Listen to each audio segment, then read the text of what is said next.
Morjens välillä. Se olen minä täällä ja eli Suomen Suomi. Olen aloittamassa Geometry Dash-sarjaa ja tänään me voitais katsoa vähän mitä me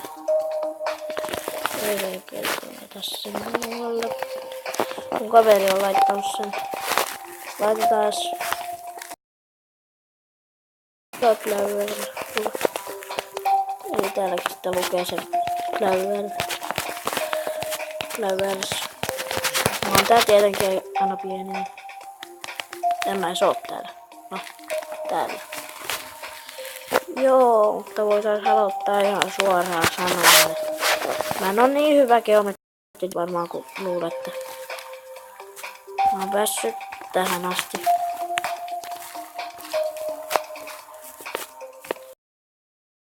Tervetuloa.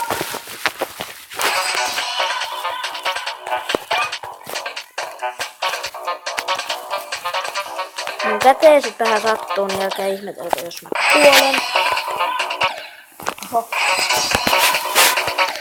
Anteeksi häiriöitä.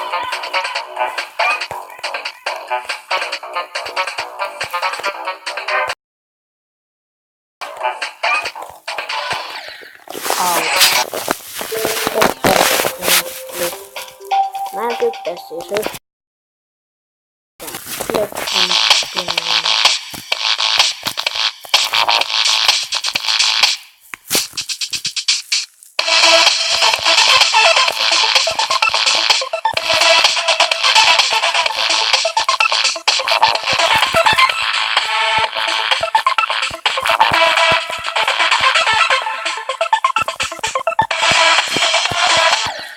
Ai.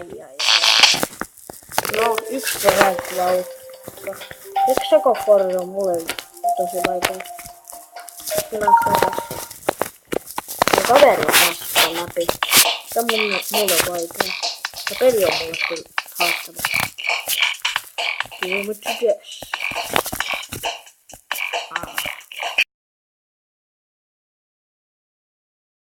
Mä yrittäisin saada 100 tykkäystä. Vaikka mä niitä ehkä nyt puolen vuoteen saa. Kun mä tästä nyt aloitin vasta. Niin saa ehkä yhtään tykkäystä nyt. Ja pyydän myös mun kavereita tilaamaan. Mikä tykkääkin on tästä. Ne on kyllä vähän parempi. Auts. Miksi mä oon näin paska tästä pelissä? No, voidaan vielä tätä ja sitten lopetella. Eli tällainen mä sitten oon. Eli jos tykkäsit tästä videosta, niin pannaan peukku ylös. Laittakaa tykkäyksiä ja tilatkaa myös kanavaa. Joo, eli tää oli tähän minivideo. Joo. Mutta se on moro.